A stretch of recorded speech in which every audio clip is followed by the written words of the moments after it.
ప్రైస్తలాడు హల్లెలూయా. దేవుడి నామానికి స్తోత్రాలు. మీ అందరికీ నా వందనాలు తెలియజేస్తున్నాను. ఈ దినం కొరకు దేవుడు సిద్ధపరిచినటువంటి మాటలు, ప్రియ సహోదరి సహోదర, ఈ దినమైతే పరిశుద్ధాత్మ దేవుడు ఈ అధ్యాయం ద్వారా మాట్లాడాలనుకుంటున్నారు. సామెతలు 20 అధ్యాయం 24 వచనం మనం చూసుకున్నట్లయితే, man's goings are of the Lord, how can a man then understand his own way. Hallelujah. ఈ యొక్క అధ్యాయం ద్వారా, ఈ యొక్క వచనం ద్వారా పరిశుద్ధాత్మ దేవుడు మీతో మాట్లాడాలనుకుంటున్నారు. మానవుడి నడతలు దేవునికి వశమై ఉన్నాయి. సో మనుషుల యొక్క ఫ్యూచర్ కానీ నెక్స్ట్ ఏం జరుగుతుందని చెప్పి మనకెలా తెలుస్తుందని చెప్పి ఈ వాక్యం చెప్తుంది. మనము నెక్స్ట్ మినిట్ ఏం జరుగుతుందో మనం చెప్పలేము. ఎందుకనంటే మనం ఎవరి స్వారూప్యంలో సృష్టించబడ్డాము? దేవుని స్వారూప్యంలో సృష్టించబడ్డాము.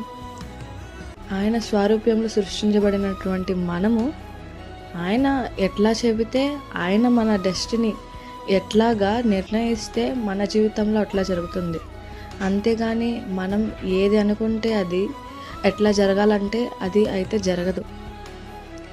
మనం దేవుని స్వారూప్యంలో సృష్టించబడ్డాం కాబట్టి దేవుడు ఏది నిర్ణయిస్తే అది మన లైఫ్లో జరుగుతుంది. నీ యొక్క నడతలు దేవునికి మాత్రమే తెలుసు. నీ యొక్క ముందు లైఫ్లో ఏం జరుగుతుందని దేవుడికి మాత్రమే తెలుసు.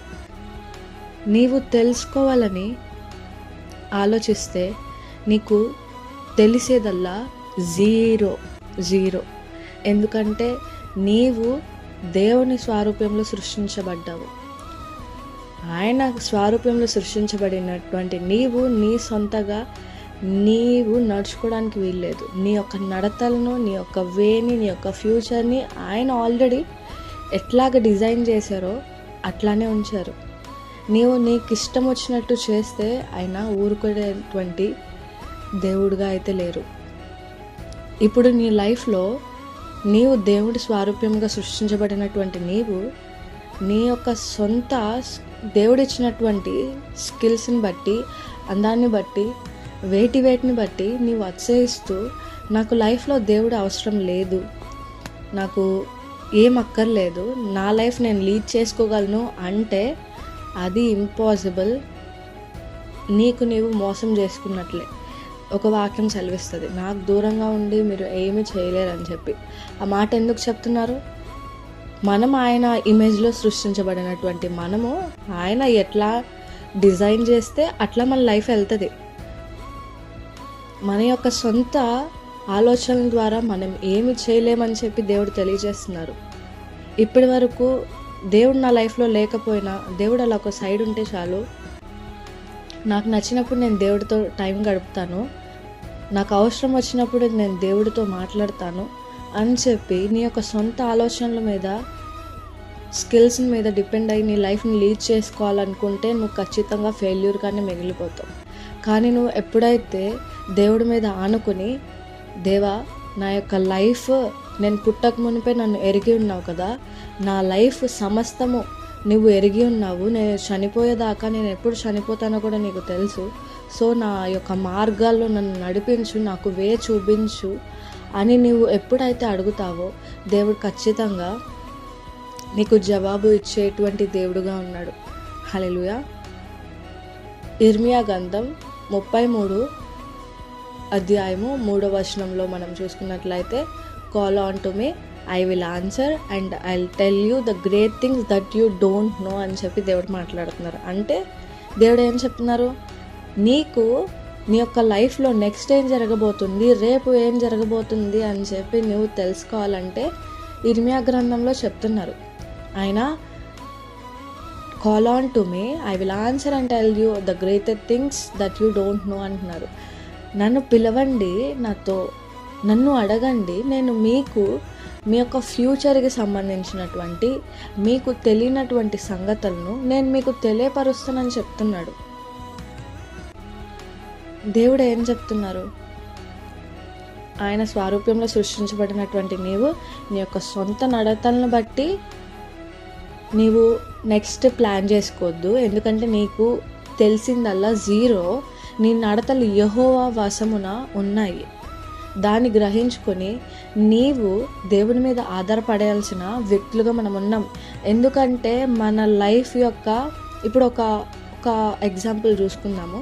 ఒక షాప్లో ఒక వస్తువు కొంటాము, దానికి పలానా వారంటీ గ్యారంటీ అని ఇస్తాడు.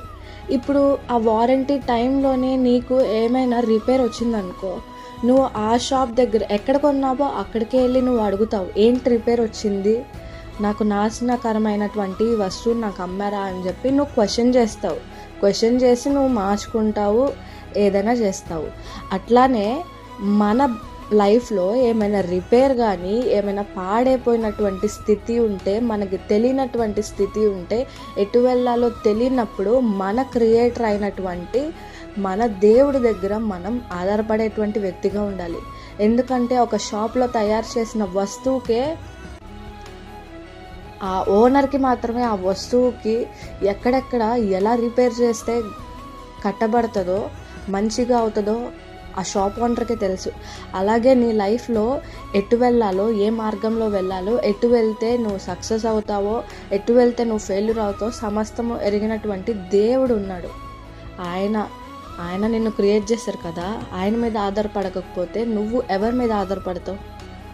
మన లైఫ్లో ప్రతి ఒక్క రోజు ఆయన మీద ఆధారపడాల్సిన అవసరం మనకుంది. ఎందుకంటే ఆయన లేకపోతే మనకి కళ్ళు లేనట్టే, ఆయన లేకపోతే మనలో జీవం లేనట్టే, ఆయన లేకపోతే నెక్స్ట్ డే మనకు లేనట్టే. నీ లైఫ్లో దేవుడు లేకుండా అన్నీ చేయాలని చెప్పి నువ్వు అనుకుంటున్నట్లయితే అది ఇంపాసిబుల్, జీరో.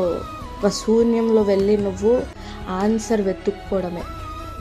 అదే నువ్వు ఎప్పుడైతే దేవుడి సన్నిధికి వచ్చి, దేవా నా తండ్రి అయినటువంటి దేవా, నన్ను సృష్టించినటువంటి తండ్రి దేవా, నా యొక్క లైఫ్లో నాకు ఎటు వెళ్ళాలో నాకైతే అర్థం కావట్లేదు, నువ్వైతే నాకు తెలియజేయి.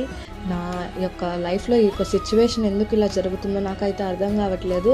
నేను ఈ యొక్క సన్నిధిలో వచ్చి అడుగుతున్నాను, నన్ను పిలిచినప్పుడు నేను మీకు తెలియజేస్తానని చెప్పి వాక్యం ద్వారా మాట్లాడావు కదా తండ్రి.